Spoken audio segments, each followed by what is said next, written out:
Fala galera do YouTube, tudo bem?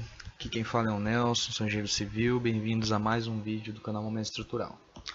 Bom, nesse vídeo aqui a gente vai finalmente determinar aí as flechas da nossa laje, tá? Esse vídeo eu vou fazer de uma forma diferente, vai ter uma dica do engenheiro amigo meu, Thiago, né? Um abraço aí, Thiagão, lá de BH. E vamos ver, eu espero que vocês gostem aí, eu espero ter um feedback de vocês para saber se ficou melhor assim ou se eu volto a fazer da forma antiga. Bom, enfim. Vamos lá, o estado limite de deformação excessiva, conhecido como flecha, né, que é caracterizado por essa sigla aí, ELS-DEF, tá ok? Segundo a NBR 6118/2014. Bom, a primeira coisa que eu fiz aqui nesse vídeo foi elaborar uma rotina de cálculo, né? Então é um processo que nós vamos fazendo, facilita até para a criação de uma planilha, tá? Se vocês quiserem criar uma planilha, basta seguir esse roteirinho aqui, que fica bem fácil. Então a primeira coisa são as características mecânicas do material.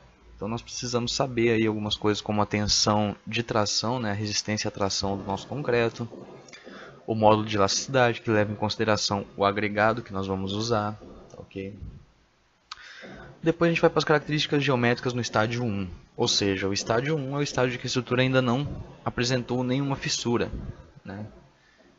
Só que como todas as estruturas de concreto, ela apresenta fissura, não tem como, né? É praticamente impossível uma estrutura, uma viga não apresentar fissura, porque o momento de fissuração é muito pequeno, muito baixo, então facilmente você ultrapassa esse momento e aí começa a aparecer fissura, mas são fissuras muito pequenas, da ordem de 0,3 milímetros, 0,4 milímetros, inferior até, tá?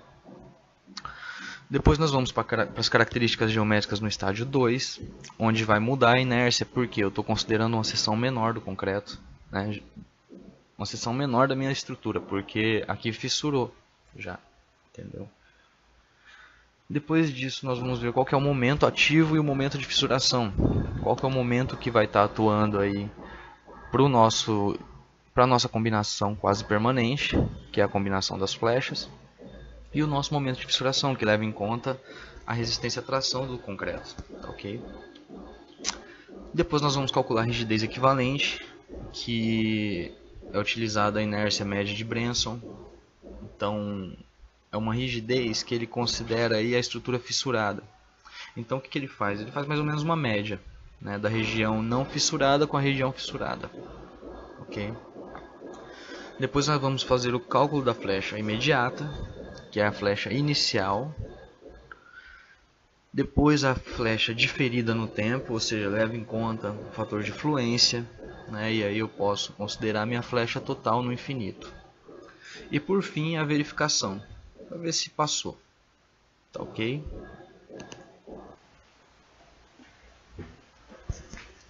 Bom, a primeira coisa são as características mecânicas do nosso material.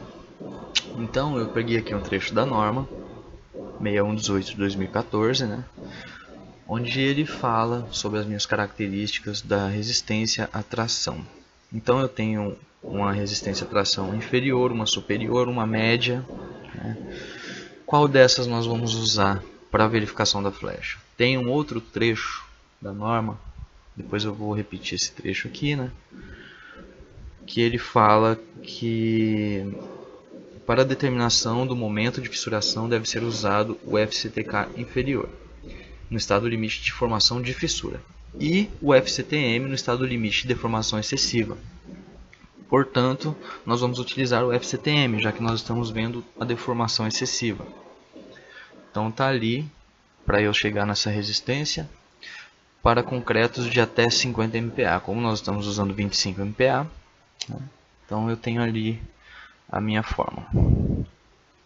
Para o módulo de elasticidade, eu preciso do meu módulo de elasticidade secante, tá? É aquele ali que leva em consideração o meu alfa-i e o meu módulo de elasticidade inicial, que é dado por essa equação. Isso para concretos de 20 a 50. E aí eu tenho um alfa-e ali que leva em consideração o tipo de agregado, tá? Então nós vamos utilizar o granito aí como agregado, então eu vou ter um alfa E igual a 1. Então ali fica as fórmulas, né? Meu módulo de elasticidade inicial, o meu alfa E e o meu módulo de elasticidade secante, já com o meu alfa I ali na fórmula, tá ok? Para o módulo de elasticidade do aço, a norma permite aí no item 835 que eu admita aí um valor de 210 gigapascal. Então vai dar 210.000 MPa, megapascal, tá ok? Então é só aplicar esses valores aí. Então eu chego a um valor de resistência à tração, você vê que é muito inferior. Por isso que fala que chega a ser da ordem de 10% do valor à compressão, né? Porque 25 MPa é a minha resistência à compressão. A minha resistência à tração deu 2,56, então é da ordem de 10%. Tá? Multiplicando por 1000 eu chego a 2.560 kN por metro quadrado. Eu já vou deixar em kN por metro quadrado, vou fazer as transformações agora para facilitar depois os cálculos, tá ok? O inicial, eu tenho ali meu índice de 1 vezes 5.600 vezes a raiz do meu FCK, 28.000 MPa. Aplicando isso na fórmula do módulo de elasticidade secante, eu tenho aí o valor de 24.150 MPa. Também transformando aí, multiplicando por 1000, eu fico com 24,15 vezes 10 a sexta, ok? E por fim eu tenho o meu módulo de elasticidade do aço, que eu também já vou passar para kN por metro quadrado. Então já vou multiplicando ali, chega a um valor de 210 vezes 10 a sexta, kN por metro quadrado. Então essas são as características mecânicas que a gente vai precisar. Tá? Depois disso nós vamos para as características geométricas no estágio 1, ou seja, a estrutura ainda não apresentou fissura. Então eu tenho aqui a seção da minha laje, né, com o espaçamento entre as vigotas, aí, entre as nervuras de 42 centímetros, o BW de 9.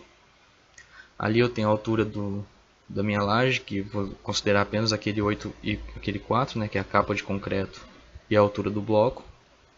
O 2 e o 3 ali são revestimentos que nós consideramos ele, né? Vimos ele lá no primeiro vídeo, tá ok?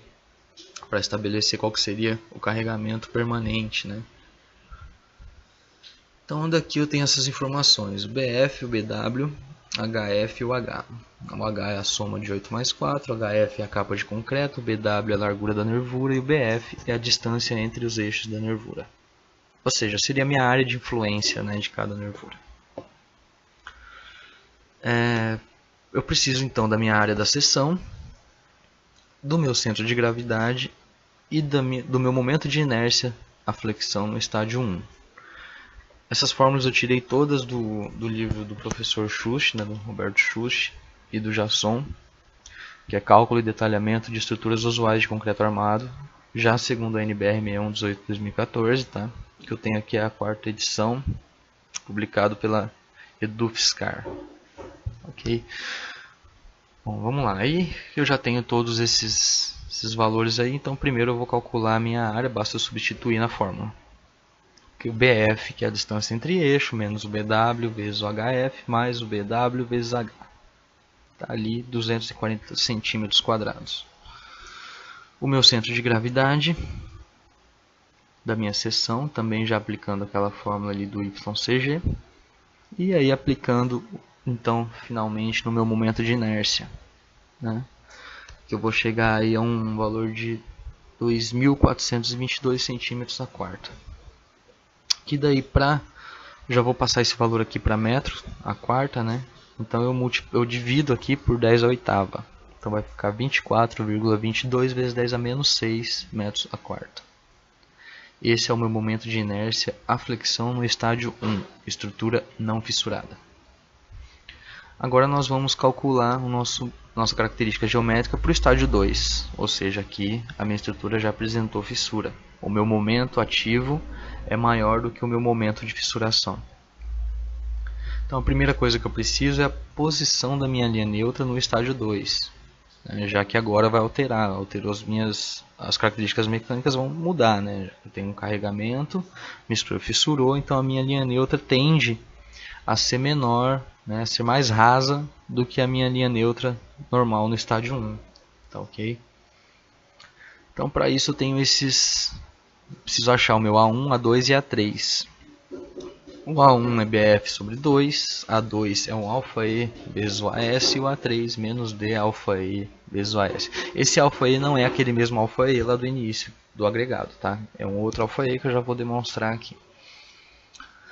O meu αE, ele é uma relação entre o meu módulo de elasticidade do aço e do concreto, né, secante, tá ok? E o meu D, ele é o meu H menos o meu cobrimento menos a armadura longitudinal dividido por 2. Ou seja, é a distância do meu eixo da armadura até o ponto mais tracionado da minha seção. Tá? Então, na verdade, o D, ele é a distância entre o ponto mais comprimido e a minha armadura mais tracionada. Né? Então, eu tenho aí o que eu vou precisar. Né? Meu módulo de elasticidade do aço, o secante do concreto, que nós já encontramos lá atrás. O meu H, meu cobrimento é 1,5. A minha armadura longitudinal, no penúltimo vídeo de dimensionamento da laje, nós chegamos a 2 φ de 8 mm. Né? O meu BF eu já sei que é de 42 centímetros. E a minha área de aço, ela deu 1,28. Por quê? Eu somei os meus 2 φ de 8 que eu adicionei na minha vigota com as duas barrinhas de 4,2 mm, que já é da treliça, tá ok? Então eu vou chegar aí num D de 10,1 centímetros, um αE de 8,696, não tem unidade de medida, né, porque corta. O meu A1 então é 21, o A2 11,13 e o A3 é menos 112,42, tá? Centímetro, centímetro quadrado e centímetro cúbico respectivamente. Então agora também é só substituir na minha fórmula que eu vou encontrar a posição da minha linha neutra no estágio 2. Dá 2,06 centímetros. Então você vê que reduziu, né? Eu tinha um valor para minha linha neutra no estágio 1, nós calculamos lá no vídeo de dimensionamento de laje, e agora eu tenho uma outra posição de linha neutra, tá ok? Agora o meu momento de inércia, a fórmula do meu momento de inércia flexão no estágio 2 é essa fórmula aqui, onde eu já levo em conta a minha nova linha neutra, tá ok? Então também já tenho todos esses valores, basta substituir. Vou chegar aí a 842 centímetros a quarta. Dividindo aí por 10 a oitava, a 8,42 vezes 10 a menos 6 metros a quarta. Então, já encontramos as características geométricas necessárias para o estágio 2. E agora, então, nós vamos ver o momento. Tá? Bom, se estiver muito rápido aí a explicação, vocês podem dar um pause aí no vídeo, né? Tentar entender o que está acontecendo, ok? Então, o meu momento ativo e o momento de fissuração. Para o meu momento ativo, o que eu vou utilizar? Eu não vou utilizar meu carregamento total. Eu falei sobre isso no último vídeo, sobre combinações das ações. Mas eu vou fazer de novo o cálculo aqui, tá? Vou chegar num valor igual, mas só para tentar facilitar o entendimento de vocês. Então, para combinação, para verificação da flecha, eu preciso da minha combinação quase permanente, que está aí, ó, podem atuar durante grande parte do período de vida da estrutura, e sua consideração pode ser necessária na verificação do estado limite de deformação excessiva, ou seja, das flechas. Qual que é a combinação quase permanente? Então eu tenho aqui o quadro da norma também, onde eu tenho ali a combinação quase permanente. Nas combinações quase permanentes de serviço, todas as ações variáveis são consideradas com seu valor quase permanente Ψ2FQK. Então eu tenho ali a minha fórmula, que é a somatória das minhas cargas permanentes mais o fator de redução vezes a minha carga variável. Tá, ok? O meu Ψ2 está na tabela 11.2 da norma, onde é levado em conta aí, vai dar 0,3, porque são locais em que não há predominância de pesos de equipamentos que permaneçam fixos por longo período de tempo, nem de elevadas concentrações de pessoas, porque é um edifício residencial, como está ali embaixo. para esse tipo de estrutura, o meu coeficiente Psi2 vale 0,3. Então eu tenho aí, para me achar as minhas forças, eu tenho o meu G1, peso próprio, meu G2, carga permanente, e o meu Q, carga acidental. Esses valores eu expliquei lá no primeiro vídeo, né, quando eu estava falando do carregamento nas lajes. Ok? Bom, a somatória das minhas cargas permanentes vai dar 2,46. Aplicando isso na fórmula, eu chego a um valor de 2,91 kN por metro quadrado. Só que como eu estou calculando uma nervura, então eu preciso saber desse carregamento na nervura. Como que eu faço isso? Basta eu multiplicar pela distância entre o eixo de cada nervura, ou seja, a minha área de influência para cada nervura, que é de 42 centímetros. Né? Passei para metro, aí eu vou ficar com 1,22 kN por metro por nervura. Ok? Qual que é o meu momento ativo para a combinação quase permanente? É aquela fórmula que todo mundo já conhece, né? O que é L²/8. O meu vão ali, meu L, a gente está analisando a laje 1, né? Vai ser aquele 2,15 mais 1,30 na direção vertical ali. Então, meu L é igual a 3,45. Vamos aplicar isso aí na fórmula. Eu chego a um valor de 1,82 kN/m.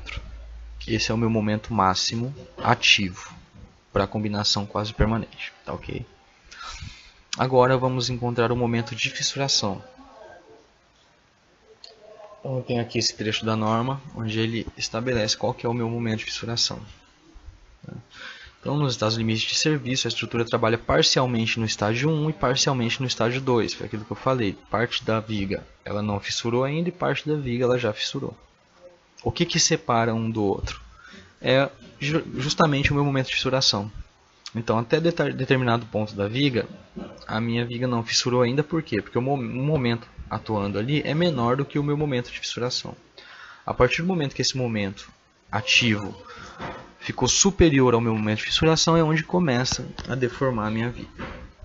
Então ele leva em consideração aí alguns coeficientes. Meu alfa, que ele leva em consideração a seção da minha viga.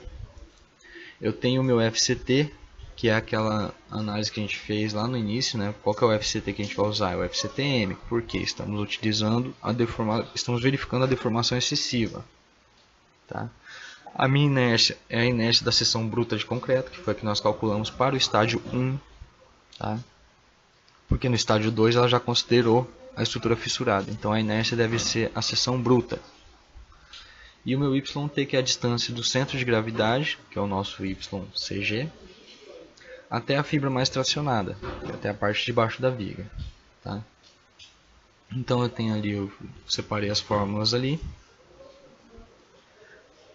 O meu alfa E, aliás, o meu alfa, eu vou considerar 1,2 para a seção T, ou duplo T. Por que eu considero a seção T? Porque é o que eu realmente estou analisando, né? Como mostra a imagem ali. Aquela dali é a parte que está trabalhando. Então ela é uma seção T. Então alfa igual a 1,2. O meu FCTM eu já calculei. Está ali 2.560.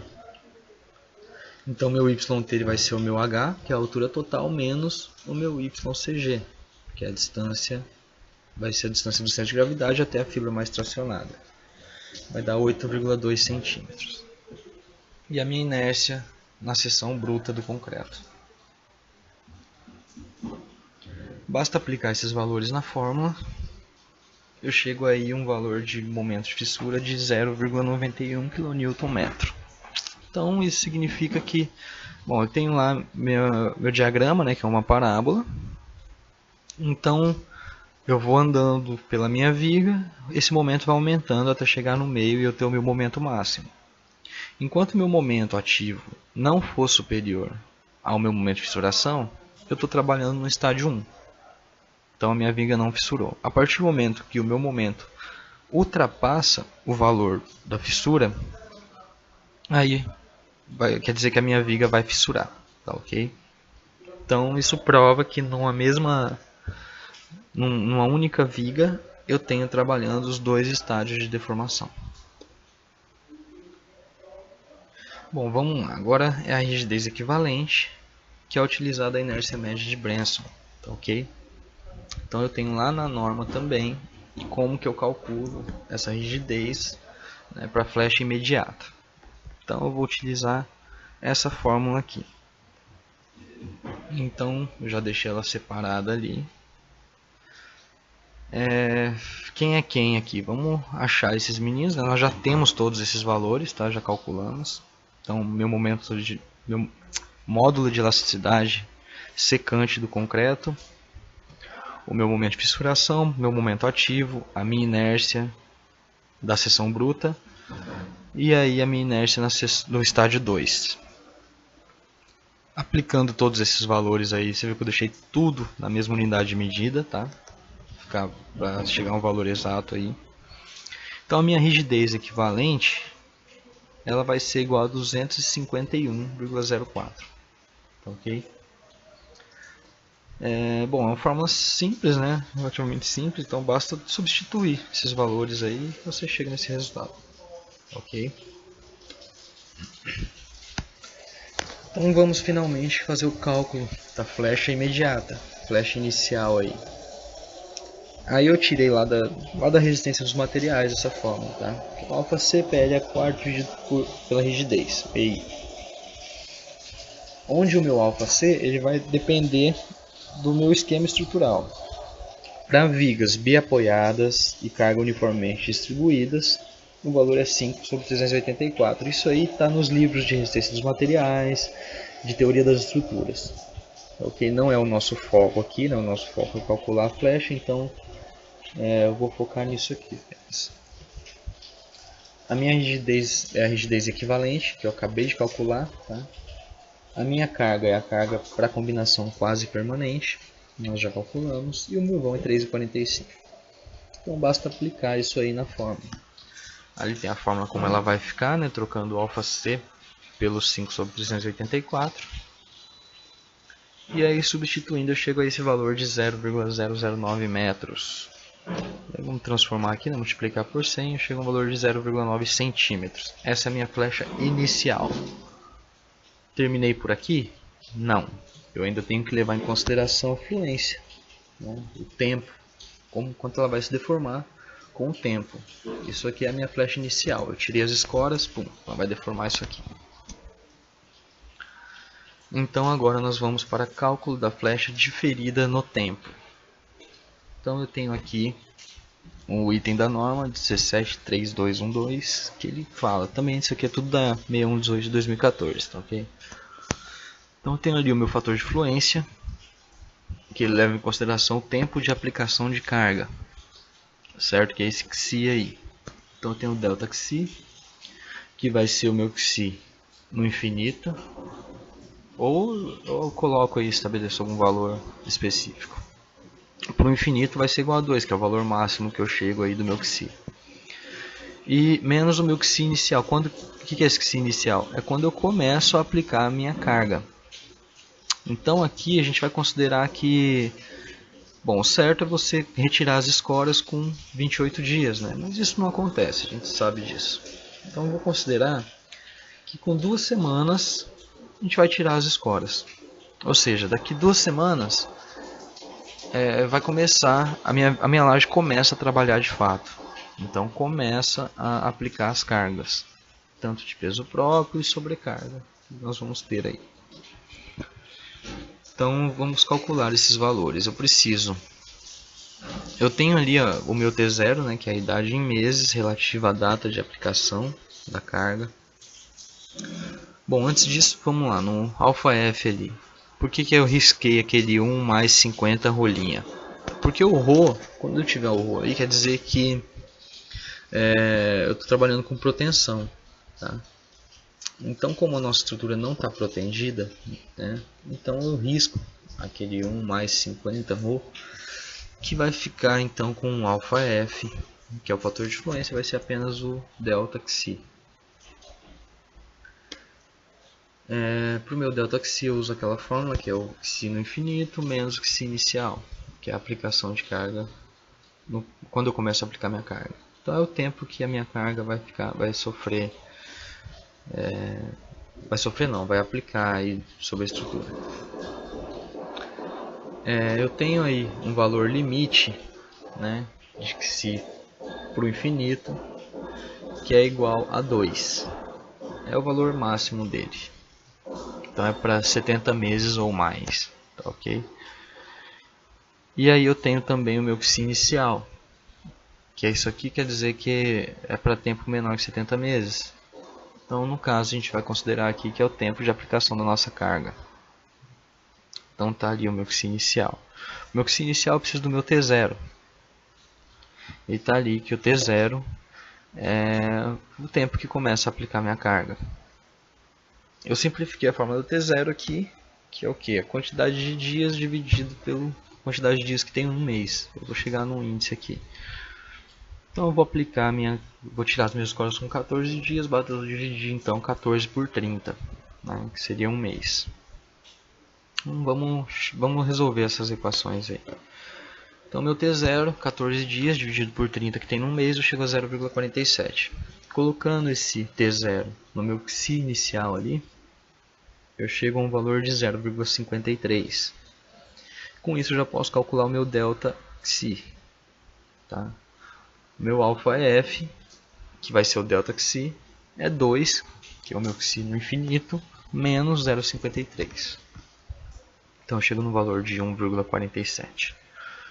A norma, aquele mesmo item ali mais para baixo, um pouco, até separei aqui, ela fala que o valor da minha flecha total deve ser obtido multiplicando a minha flecha imediata, que é a minha flecha inicial, por 1 mais αf, que é o meu fator de fluência. Então eu vou chegar numa flecha total no infinito, é igual a minha flecha inicial, vezes 1 mais αf. A minha flecha inicial nós calculamos lá, 0,9 centímetros. Então eu vou chegar num valor de 2,22 centímetros de flecha total. Essa é a minha flecha no infinito, tá ok? Então é com essa flecha que nós vamos fazer a verificação. Então, finalmente, verificando se a estrutura passa ou não, eu tenho aqui a minha tabela 13.3, que é o limite de deformação, né, da minha norma. No nosso caso, a gente está vendo a deformação excessiva. Então, para aceitabilidade sensorial, a razão da limitação é visual. Os deslocamentos visíveis em estruturas é o exemplo que a norma está dando para a gente, né? Qual que é o deslocamento que eu devo considerar? É o total, que é aquele que nós calculamos agora. E o limite dessa deformação é o vão sobre 250. Nosso vão vale 3,45 metros, né? Ou 345 centímetros. Então a minha flecha limite é L sobre 250. A minha flecha total no infinito deve ser menor ou igual à minha flecha limite. Certo? Vamos verificar se isso ocorre. Então eu tenho aqui minha flecha limite, que deu 1,38. A minha total é de 2,22. Portanto, 2,22 é maior que 1,38. Então não passou. Pois é. A nossa laje não passa. Só que a norma tem um item ali, ó, naquela mesma tabela. No final dela fala que os deslocamentos podem ser parcialmente compensados pela especificação de contraflecha.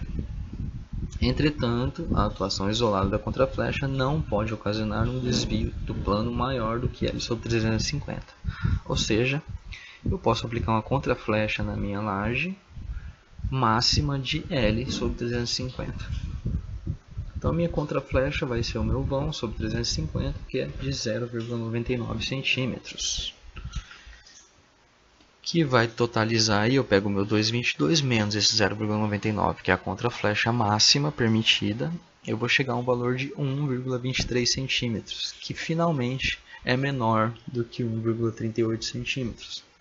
Então quer dizer que a minha laje vai passar, desde que eu aplique essa contraflecha de 0,99, que é o limite. Ok?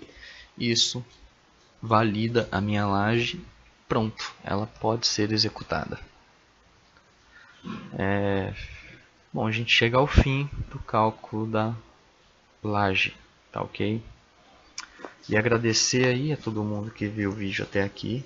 Eu peço que vocês comentem aí, deem um feedback se ficou bom, né, essa forma de passar os vídeos ou se eu volto à minha forma antiga, que é de escrever tudo. Eu particularmente achei que assim ficou muito bom, inclusive vou agradecer mais uma vez aí o Thiago Vargas, valeu parceiro, precisando você já sabe, né? Tamo junto. Bom, o e-mail para contato aí é momentoestrutural@gmail.com. O próximo vídeo a gente vou passar para as vigas já, tá? E nós vamos dimensionar. Primeiro nós vamos calcular os diagramas de momento e de cortante, né? Inclusive já perguntaram aí quando eu vou calcular, então vai ficar no próximo vídeo, tá ok? Bom, é isso, gente. Eu espero que vocês tenham gostado, tá? Um abraço a todos vocês e fiquem com Deus. Finalmente acabamos a laje. Um abraço, até a próxima, valeu!